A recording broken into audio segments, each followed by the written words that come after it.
So students, आज हम लोग स्टार्ट करने जा रहे हैं हमारा लिविंग वर्ल्ड का थर्ड लेक्चर। और लास्ट लेक्चर के अंदर हम लोगों ने ग्रोथ और रिप्रोडक्शन दो इम्पॉर्टेंट फीचर को ओवर कर लिया था। ये जो दोनों इम्पॉर्टेंट फीचर्स थे लिविंग ऑर्गेनिज्म के, ये दोनों के दोनों डिफाइनिंग प्रॉपर्टी नहीं थे। इसके पीछे रीजन क्या था ये भी हमने देखा था कि ग्रोथ जो होता है वो नॉन लिविंग ऑर्गेनिज्म के अंदर देखने को मिलता है, इस कारण ग्रोथ को हम डिफाइनिंग प्रॉपर्टी नहीं बोलते।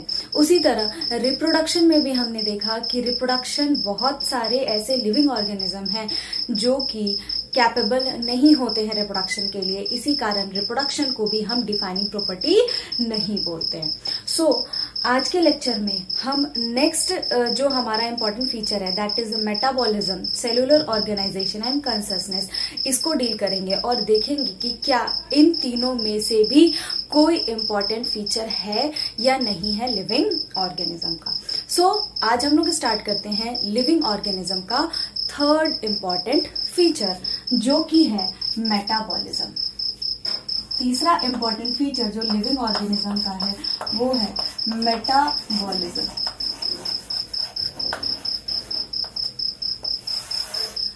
तो सबसे पहले हम समझते हैं what is metabolism.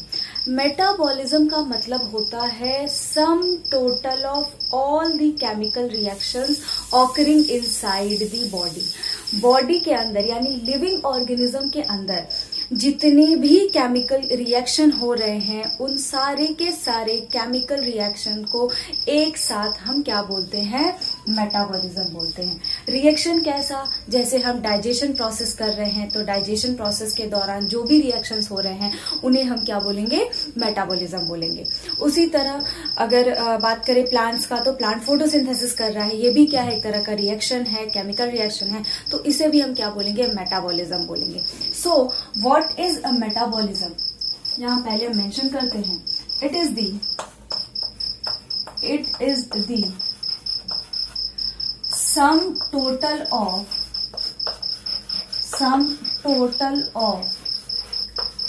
all the chemical reaction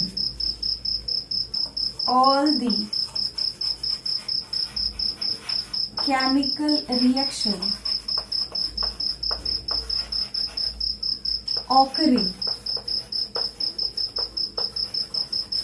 inside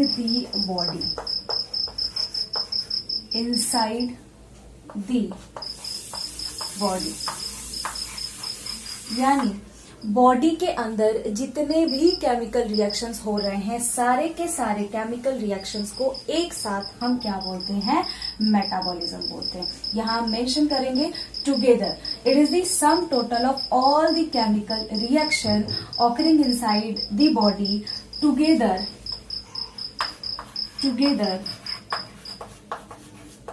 we called it as metabolism. एक साथ उसे हम क्या बोलेंगे, मेटाबॉलिज्म बोलेंगे। ठीक है, यानी what is metabolism, it is the sum total of all the chemical reactions occurring inside the body together we called it as metabolism. Metabolism क्या है, सारा का सारा केमिकल रिएक्शंस जो बॉडी के इनसाइड हो रहा है उसे हम बोल रहे हैं मेटाबॉलिज्म। ये जो होता है मेटाबॉलिज्म ये दो टाइप का होता है। कितने टाइप का होता है, दो टाइप का होता है। It is of two types. कौन कौन सा टाइप्स है, तो एक को हम बोलते हैं anabolism, one is called anabolism, and दूसरे को हम बोलते हैं catabolism, another one is called catabolism. यानी दो तरह के रिएक्शंस होते हैं लिविंग ऑर्गेनिज्म के अंदर, कौन कौन से, एनाबॉलिज्म, कैटाबॉलिज्म, एंड ये दोनों जिसमें देखने को मिलता है एक ही रिएक्शंस के अंदर तो उसे हम बोलते हैं एम्फीबॉलिक रिएक्शंस। ये आगे हम लोग देखेंगे। यानी मेटाबॉलिज्म बेसिकली क्या है, मेटाबॉलिज्म है जितना भी केमिकल रिएक्शंस हमारे बॉडी के अंदर होता है सारे को एक साथ हम क्या बोलते हैं, मेटाबॉलिज्म बोलते हैं। और जो मेटाबॉलिज्म है ये दो टाइप का है, one is anabolism and another one is catabolism. पहले आप इसको नोट डाउन कर लीजिए, फिर हम देखते हैं कि ये एनाबॉलिज्म क्या है और कैटाबॉलिज्म क्या है। सो स्टूडेंट्स, अब हम लोग देखते हैं जो हमारा मेटाबॉलिज्म है उसका दोनों टाइप। तो हमने देखा था कि मेटाबॉलिज्म के कितने टाइप है, 2 टाइप है। तो सबसे पहले हम लोग देखते हैं first type, that is anabolism. तो पहला हम देखेंगे मेटाबॉलिज्म में एनाबॉलिज्म क्या होता है, व्हाट इज एनाबॉलिज्म। तो जैसा कि मैंने आपको बताया कि मेटाबॉलिज्म है क्या, it is the sum total of all the chemical reaction occurring inside the body, यानी जितने भी केमिकल रिएक्शंस हमारे बॉडी के अंदर हो रहे हैं, सारे के सारे केमिकल रिएक्शन को एक साथ हम बोलते हैं मेटाबॉलिज्म। सो इसका टाइप है एनाबॉलिज्म। तो हम अब समझते हैं कि एनाबॉलिज्म क्या है। So it is the chemical reaction, ये एक ऐसा केमिकल रिएक्शन है, it is the chemical reaction in which क्या होता है कि जो सिंपल ऑर्गेनिक सब्सटेंस है उससे क्या बनता है, कॉम्प्लेक्स सब्सटेंस बनता है। यानी एनाबॉलिज्म एक ऐसा रिएक्शन है जिसमें सब्सटेंस का फॉर्मेशन होता है, यानी it is the chemical reaction in which simple substance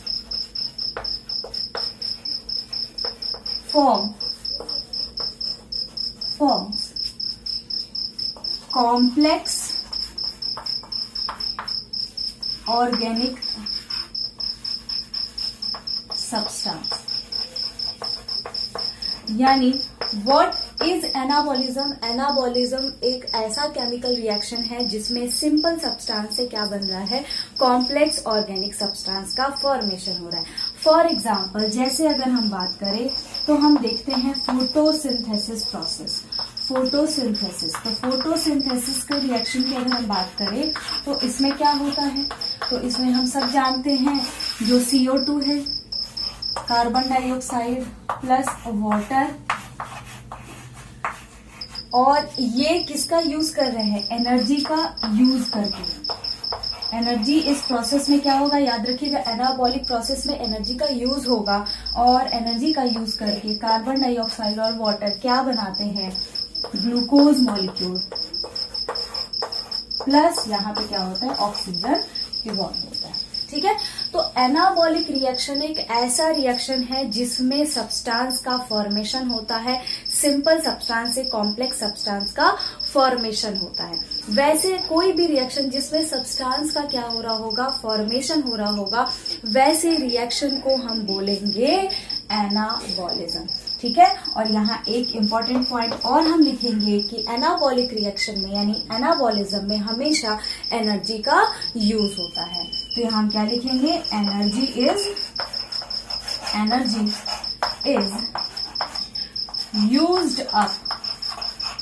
used up in this reactions, these reactions। इन रिएक्शंस में क्या होगा, जो एनर्जी है हमेशा यूज होगा।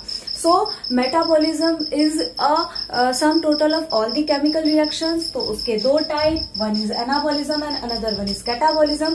तो जैसा कि हमने देखा एनाबॉलिज्म में क्या होता है, एनाबॉलिज्म में सब्सटेंस का फॉर्मेशन होता है, सब्सटेंस क्या होते हैं, फॉर्म होते हैं, तो इसे हम क्या बोलेंगे, एनाबॉलिज्म। ठीक है, वैसा कोई भी रिएक्शन जिसमें सब्सटेंस का फॉर्मेशन हो रहा है उसे हम क्या बोलेंगे, एनाबॉलिज्म। लाइक फोटोसिंथेसिस, इसमें क्या होता है, कॉम्प्लेक्स सब्सटेंस का, सिंपल सब्सटेंस से कॉम्प्लेक्स सब्सटेंस का फॉर्मेशन होता है और इसमें एनर्जी का यूज होता है। तो ये जो प्रोसेस है इसे हम क्या बोलेंगे, एनाबॉलिज्म बोलेंगे।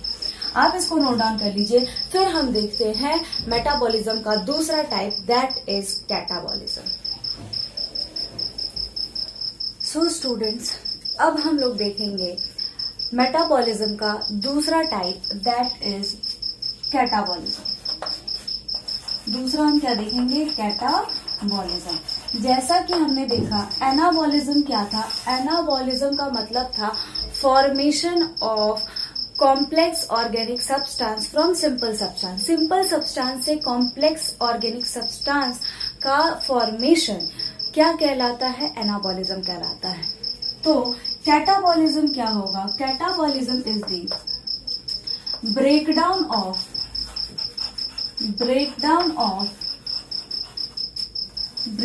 Of complex organic substance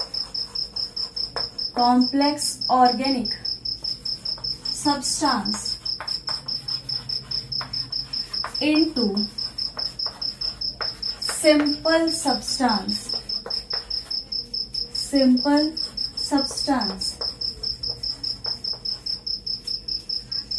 is called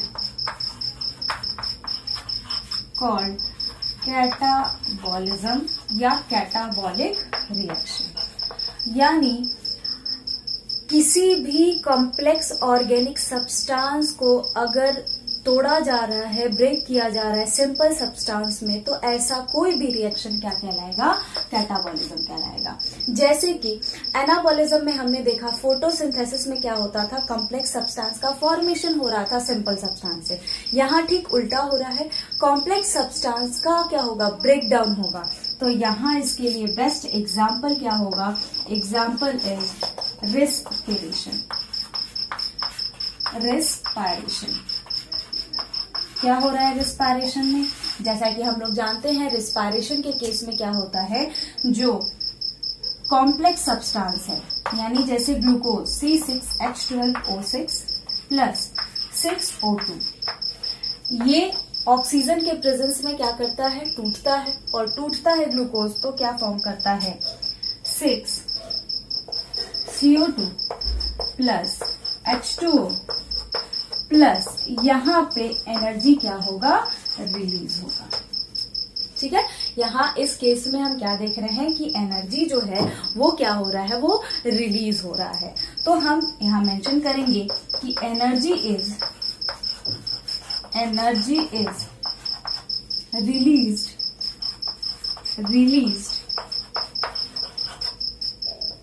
in these reactions. यानी कैटाबॉलिक रिएक्शंस में एनर्जी क्या होगा? रिलीज होगा, या आप बोल सकते हो इवॉल्व होगा। Energy evolve in these reactions. So what is catabolism? Catabolism is a breakdown of complex organic substance into simple substance.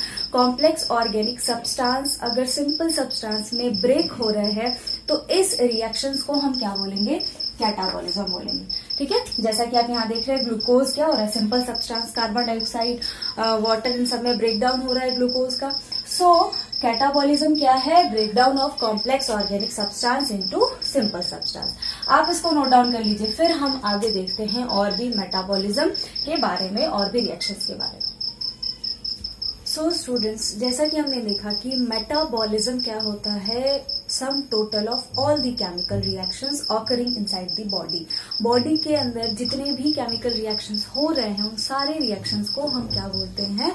Metabolism बोलते हैं। और हमने देखा मेटाबॉलिज्म दो टाइप के थे, one is anabolism and another one is catabolism. Anabolism हम किसे कहते हैं? वैसा रिएक्शन जिसमें कॉम्प्लेक्स सब्सटेंस का फॉर्मेशन हो सिंपल सब्सटेंस से, वैसे रिएक्शंस को हम बोलते हैं एनाबॉलिज्म। जैसा कि हमने देखा फोटोसिंथेसिस में, उस केस में क्या हो रहा था? एनर्जी यूज हो रहा था। कैटाबॉलिज्म हम किसे बोलते हैं? कैटाबॉलिज्म हम बोलते हैं वैसे रिएक्शंस को जिनमें सब्सटेंस का, कॉम्प्लेक्स सब्सटेंस का ब्रेकडाउन होता है सिंपल सब्सटेंस में। For example respiration. क्लियर?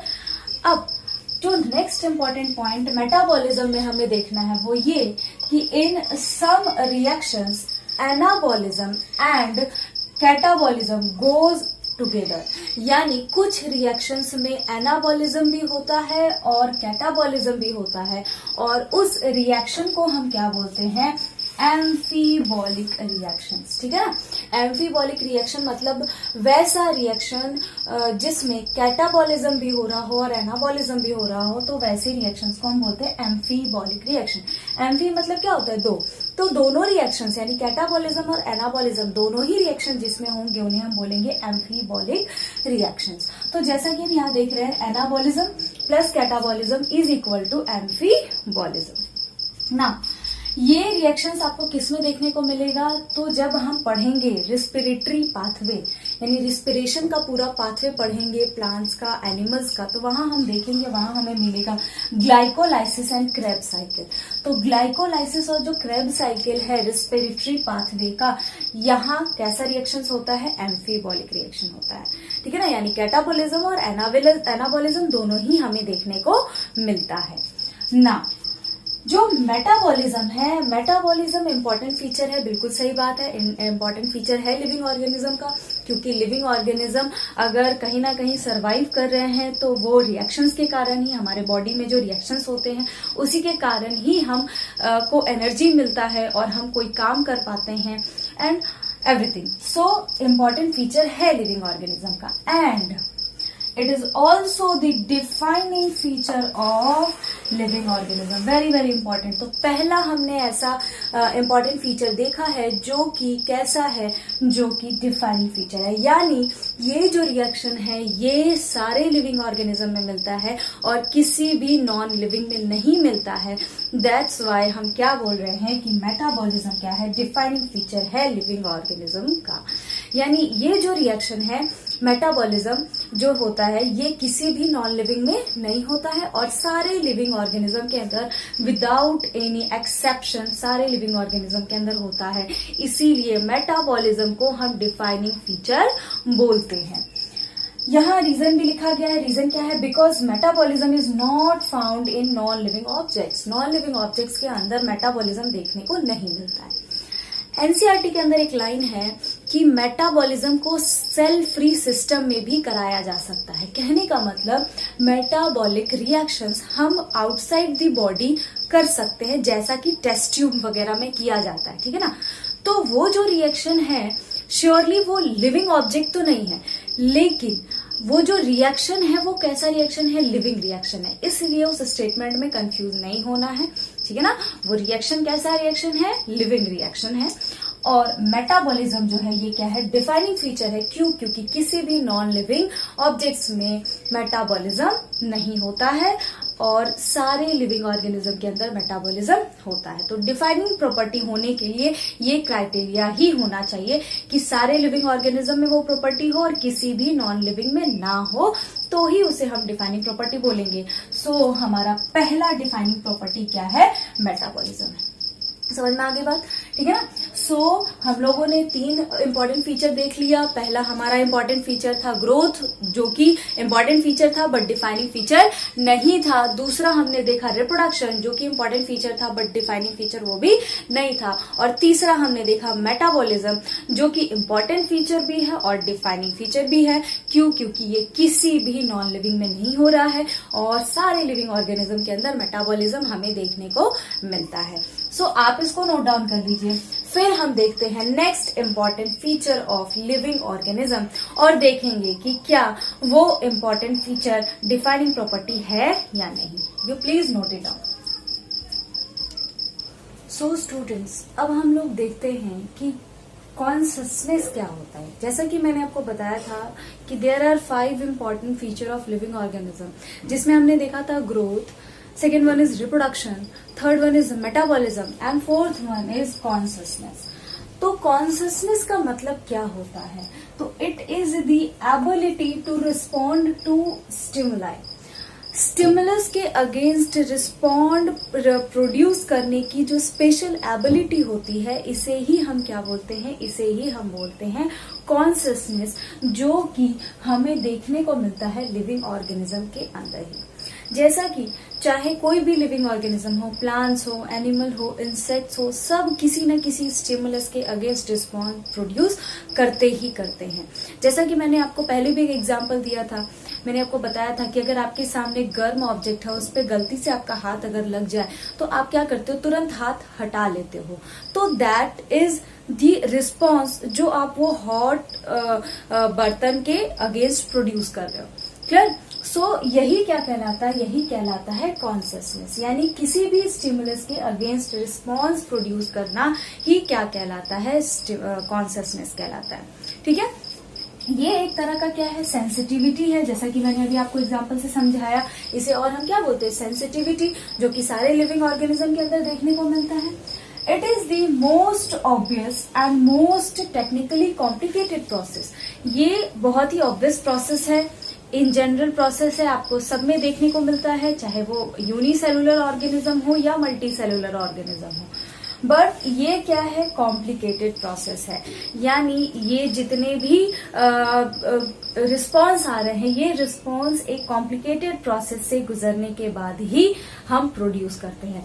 ये कैसा प्रोसेस है, ये तो आगे के चैप्टर्स में हम लोग देखेंगे ही, कि प्लांट भी है जो फोटोसिंथेसिस कर रहा है, रिस्पायर कर रहा है, या ह्यूमन भी है जो रिस्पायर कर रहा है, फोटोसिंथेसिस कर रहे हैं। ये सारे जो प्रोसेसेस, ये सारे जो रिएक्शंस कर रहे हैं या जो स्टिमुलस प्रोड्यूस कर रहे हैं, उनके पीछे क्या प्रोसेसेस है, सब कुछ को हम देखेंगे आगे के चैप्टर्स में।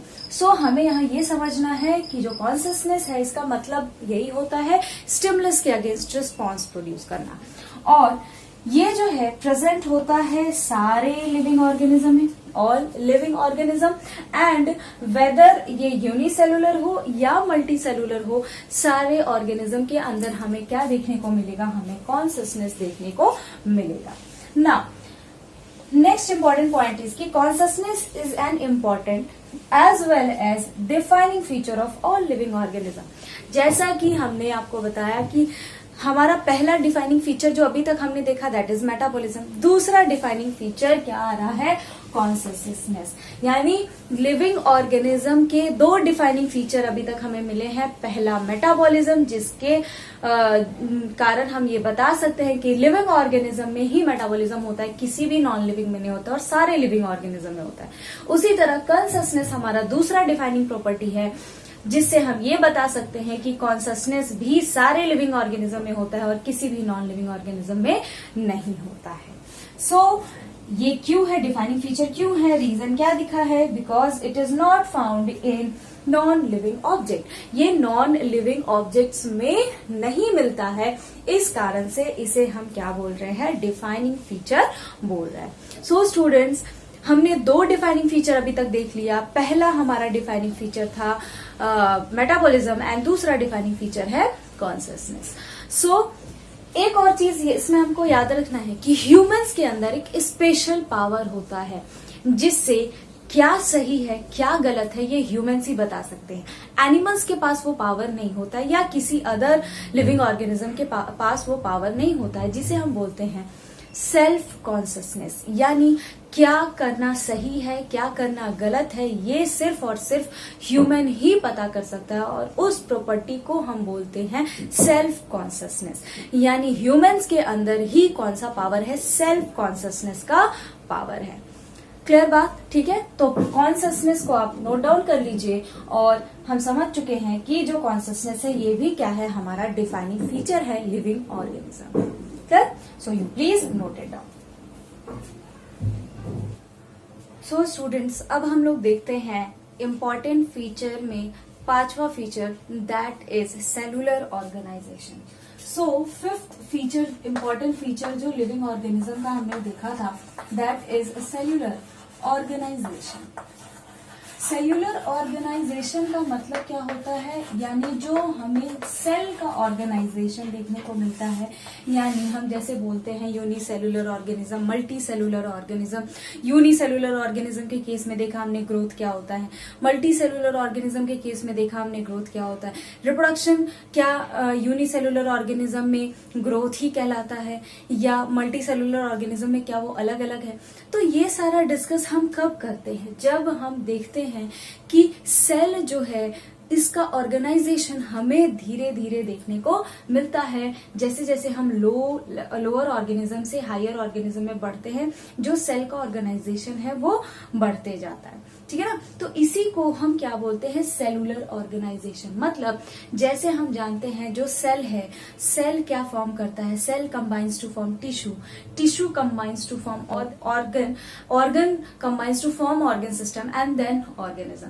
तो ये जो ऑर्गेनाइजेशन हमें देखने को मिलता है, that organisation is called cellular organisation. मतलब सेलुलर ऑर्गेनाइजेशन कहने का मतलब it constitute cells to form tissue। यानी सेल्स क्या कंस्टिट्यूट करता है, टिश्यू। यानी बेसिकली अगर हम बात करें तो सेल जो है, सेल कंबाइन होकर के क्या बना रहा है, टिश्यू बना रहा है। उसी तरह tissue combines to form what, it combines to form organ, organ combines to form organ system and organ system क्या बना रहा है, organism बना रहा है। organ system क्या बना रहा है, organism बना रहा है।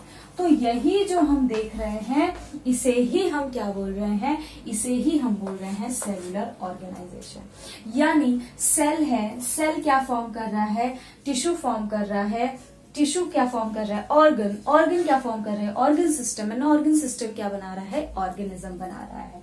So that level of organisation is called cellular organisation. जैसा कि यूनिसेलुलर ऑर्गेनिज्म में अगर देखें तो हमें सिर्फ सेल मिलता है, वहां हमें ज्यादा सेल का ऑर्गेनाइजेशन देखने को नहीं मिलता है, वहां सिर्फ हमें क्या मिल रहा है, सेल मिल रहा है। लेकिन वहीं हम यूनिसेलुलर से मल्टी सेलुलर ऑर्गेनिज्म की तरफ बढ़े तो हमें ये सारे ऑर्गेनाइजेशन देखने को मिलते हैं। यानी सारे लिविंग ऑर्गेनिज्म के अंदर आपको सेल तो मिलेगा ही मिलेगा, फिर जो सेल का ऑर्गेनाइजेशन है वो आपको मल्टी सेलुलर ऑर्गेनिज्म के अंदर देखने को मिलता है। यानी अगर हम लिखें कि cellular organisation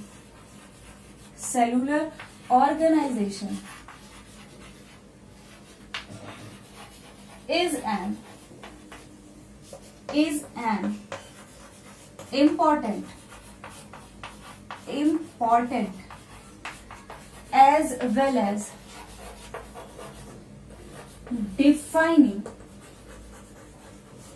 defining property of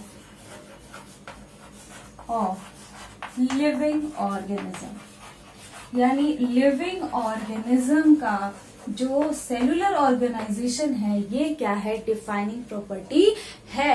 क्यों, रीजन इसके पीछे क्या है, अब हम इसका रीजन लिखते हैं। रीजन इज दैट कि cellular organisation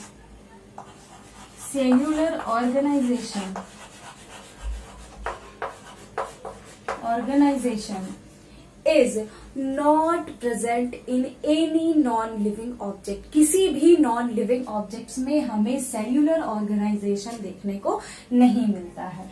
organisation is not present in any non living objects.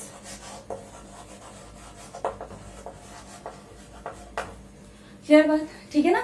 So cellular organisation भी हमारे लिविंग ऑर्गेनिज्म का डिफाइनिंग प्रॉपर्टी है।